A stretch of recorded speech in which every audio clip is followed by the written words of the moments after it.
متن بدل دیں گے، مفہوم بدل دیں گے، تو اس حدیث کا معنی یہ ہے کہ علماء ان کا رد کریں گے اور علماء ان کو یعنی ایکسپوز کریں گے۔ کیوں؟ کیونکہ یہ لوگ دین کے خلاف ہے، اور دین کے امین کون ہے؟ علماء۔ بلکہ ایک روایت جس کو امام خطیب بغدادی رحمہ اللہ نے شرف اصحاب الحدیث کے اندر بھی نقل کیا کہ اللہ کے رسول صلی اللہ علیہ وسلم نے فرمایا لا یزال اللہ یغرس فی ھذا الدین غرسا، کہ اللہ کے رسول صلی اللہ علیہ وسلم نے فرمایا کہ اللہ رب العزت ہمیشہ یہ دین میں پودے لگاتے رہے گا۔ کیا مانا؟ کہ علماء لگتے جائیں، علماء پیدا کرتے رہے گا جو دین کی حفاظت کریں۔ تو سبحان اللہ ساتھیوں، اس سے یہ بات پتا چلی کہ علماء بے حد ضروری ہے، اور اللہ رب العزت علماء کو پیدا کرتے رہے گا دین کی تحفیظ کے لیے، دین کی خدمت کے لیے۔ بلکہ میں یہاں پر ایک حدیث جو آپ لوگوں کو بتانا چاہوں گا، اور میں کوشش کروں گا کہ یہ حدیث میں آپ لوگوں کو تفصیل سے سمجھاؤں، اور میں چاہتا ہوں کہ آپ لوگ یہ بات کو غور سے سمجھے بھی، کیونکہ کافی اہم بات میں آپ لوگوں کو بتا رہا ہوں۔ بلکہ اس سے قبل کہ وہ حدیث بیان کروں، آپ اس سے بھی سمجھے، سبحان اللہ۔ صفوان ابن عسال رضی اللہ تعالیٰ عنہ، بعض محدثین نے اس حدیث کو نقل کیا جیسے ابن حبان، ابن خزیمہ وغیرہ نے، کہ صفوان ابن عسال رضی اللہ تعالیٰ عنہ اللہ کے رسول صلی اللہ علیہ وسلم کے پاس آتے ہیں اور کہتے ہیں اللہ کے رسول، میں یہاں پر چند مسائل یعنی موضوع کے متعلق وہ سوال ہوتا ہے کہ کتنے دن اس پر وضو کیا جا سکتا ہے، تو اللہ کے رسول جواب دیتے ہیں۔ تو اس وقت اللہ کے رسول صلی اللہ علیہ وسلم کیا کہتے ہیں؟ اے صفوان، خوش آمدید، یعنی خوش آمدید یعنی ویلکم آپ سمجھ سکتے ہیں کہ اے طالب علم کو فرشتے گھیر لیتے ہیں، صفوان تم علم حاصل کرنے کے لیے آئے ہو، اور اس پر اپنے پروں کا سایہ کرتے ہیں، یعنی ایک دوسرے سے، یعنی فرشتے اس سے محبت کرتے ہیں، اور محبت کی وجہ سے اپنے پر سے لے کر اس کے اوپر سایہ کرتے ہیں، اور اتنے جمع ہو جاتے ہیں صفوان کے آسمان تک پر باندھا جاتا ہے، اور ایسا یعنی ایسا وہ طالب علم سے خوش ہو کر کرتے ہیں، یعنی آپ سمجھ رہے ہیں میری بات، کہ ایک پر کے اوپر ایک پر، ایک پر کے اوپر ایک پر، حتیٰ کہ وہ پر آسمان تک پہنچ جاتے ہیں۔ اب یہاں پر ایک بات میں آپ کو سمجھانا چاہوں گا، علامہ رحمانی اس کی شرح کرتے ہوئے فرماتے ہیں کہ آپ سوچیں کہ اگر ایک طالب علم، کون ہے طالب علم اس حدیث کے مطابق؟ سیدنا صفوان ابن عسال، ایک مسئلہ پوچھنے کے لیے آ رہے ہیں۔ کہاں آ رہے ہیں؟ اللہ کے رسول کے پاس۔ ایک مسئلہ پوچھا، اللہ کے رسول نے ایک جواب دیا اور فضیلت یہ بیان کی۔ اب آپ لوگ مثال کے طور پر الحق اکیڈمی کے اسٹوڈنٹس ہر روز آ رہے ہیں اور ہر روز سینکڑوں مسائل سیکھ رہے ہیں، تو سبحان اللہ سوچیں کہ آپ سے فرشتے کتنے محبت کر رہے ہوں۔ اور ہمارا یقین ہے، کیونکہ یہ فرمانے والے کوئی معمولی ذات نہیں، الصادق المصدوق اللہ کے رسول صلی اللہ علیہ وسلم۔ سوچیں آپ، سبحان اللہ۔ تو سوچیں کہ پھر علماء کا کیا مقام ہو۔ آگے بڑھیں ہم، امید کہ آپ لوگوں کو یہاں تک بات سمجھ میں آ گئی ہوگی، اگر آ گئی ہے تو ایس ٹائپ کر دے تاکہ ہم آگے بڑھیں۔ صرف 3 لوگوں کو بات سمجھ میں آئی، جی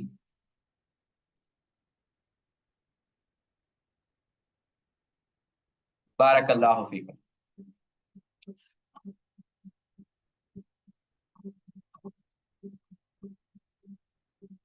جی، ایک حدیث، اور اس حدیث کو میں تفصیل سے سمجھانے کی کوشش کروں گا، اللہ رب العزت سے دعا ہے اللہ رب العزت مجھے کما حق سمجھانے کی توفیق عطا فرمائے۔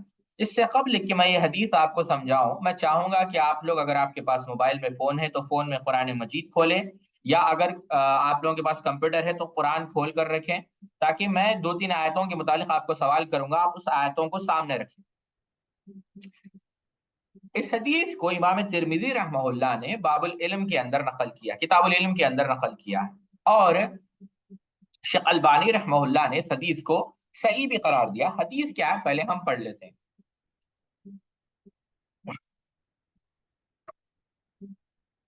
حدیث یہ ہے کہ ان ابی ہریرہ قال قال رسول اللہ صلی اللہ علیہ وسلم خصلتان لا تجتمعان فی منافق، حسن السمت ولا فقه فی الدین، او کما قال النبی صلی اللہ علیہ وسلم۔ اللہ کے رسول صلی اللہ علیہ وسلم نے کہا، اور اب غور سے سمجھے میری بات کو، کہ 2 خصلتیں یعنی 2 کوالٹیز، 2 صفات لا تجتمعانی جمع نہیں ہو سکتے، فی منافق منافق کے پاس۔ کس کے پاس؟ منافق کے پاس 2 عادتیں نہیں آ سکتی، حسن السمت اچھے اخلاق، ولا فقہ فی الدین اور دین کی سمجھ، دین کی فقہ۔ بات غور سے سمجھیں،